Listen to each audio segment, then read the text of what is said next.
क्या आप जानते हैं इसरो द्वारा भेजे गए चंद्रमा 3 की सॉफ्ट लैंडिंग मून के फार्देस्ट पॉइंट यानी साउथ पोल पर हुई थी। मजेदार बात है कि इंसान लगातार चांद के नजदीक जाने की कोशिश कर रहा है, वहीं चांद धरती से हर साल धीरे धीरे दूर होता जा रहा है। चांद के धरती से दूर जाने की प्रोसेस करोड़ों साल से चल रही है। हालांकि जियोलॉजिस्ट को इसकी जानकारी करीब करीब 60 साल पहले मिली थी। अब वैज्ञानिकों ने चांद के दूर होने की स्पीड और इसके इफेक्ट का अंदाजा लगा लिया है। अकॉर्डिंग टू जियोलॉजिस्ट हर साल चांद करीब 3.8 सेंटीमीटर धरती से और ज्यादा दूर होता जा रहा है। वैज्ञानिकों का कहना है कि इसका रीजन स्पेस में हैवी प्लेनेटरी बॉडीज है।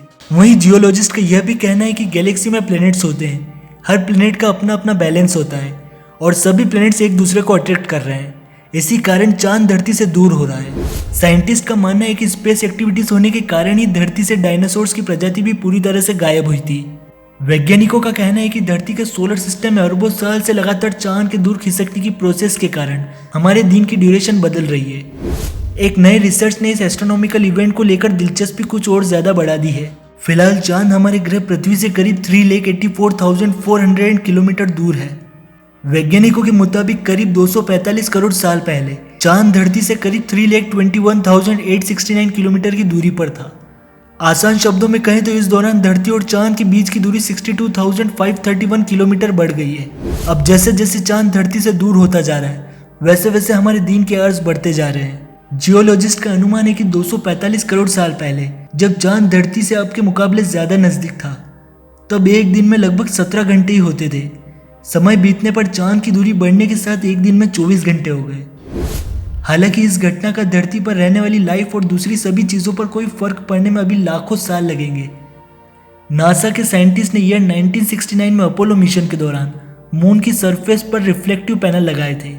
इसके बाद उन्हें चांद को लेकर कुछ महसूस हुआ था, लेकिन वैज्ञानिकों ने अब महसूस किया कि हर साल एक फिक्स्ड स्पीड के साथ चांद हमसे दूर हो रहा है। वैज्ञानिकों का कहना है कि जब भी हमारे प्लेनेट के ऑर्बिट में बदलाव होता है तो धरती तक आने वाली सनलाइट पर भी असर पड़ता है।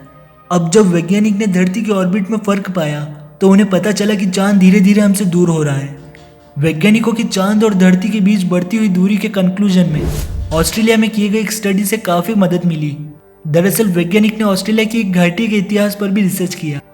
उन्होंने ऑस्ट्रेलिया के ईस्टर्न पार्ट में मौजूद करिजिनी नेशनल पार्क की चट्टानों की सरफेस की पड़ताल की तो उन्हें काफी हैरान करने वाली चीजें पता चली, जैसे कि सोलर सिस्टम की एक्टिविटीज और चट्टानों में होने वाले बदलाव में काफी कुछ सिमिलर था। वैज्ञानिकों का यह भी कहना था कि धरती को रहने लायक बनाए रखने के लिए चांद की अहम भूमिका है। चांद रात के समय आसमान में सबसे विशाल चमकता हुआ ऑब्जेक्ट होता है।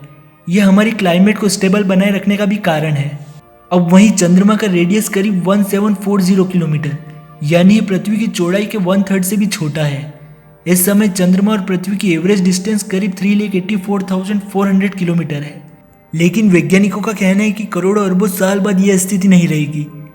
बता दें कि अब तक चांद पर 100 से ज्यादा स्पेसक्राफ्ट भेजे जा चुके हैं। अब तक 24 अंतरिक्ष यात्री चांद की सैर कर चुके हैं। वहीं 12 लोग चांद की सतह पर चल भी चुके हैं। और वहीं गैलेक्सियों ने 400 साल पहले टेलीस्कोप की डिस्कवरी कर चांद को देखा था। उनके मुताबिक चांद और धरती की जमीन करीब करीब एक जैसी ही थी। चांद पर भी धरती की तरह पहाड़ और घाटी है, लेकिन वैज्ञानिकों के मुताबिक चांद पर मौजूद गहरे गड्ढे इतने बड़े हैं कि इनमें हमारे ग्रह का सबसे ऊंचा पर्वत माउंट एवरेस्ट भी समा जाए। यह गहरे गड्ढे ब्रह्मांड में घूमने वाले एस्टेरॉइड्स के टकराने के कारण बने हैं। इनकी गहराई 30,000 फीट से ज्यादा तक होगी। इन सब के बारे में आपका क्या कहना है हमें नीचे कमेंट बॉक्स में जरूर बताएं और ऐसे ही वीडियोस के लिए हमारे चैनल को सब्सक्राइब करें।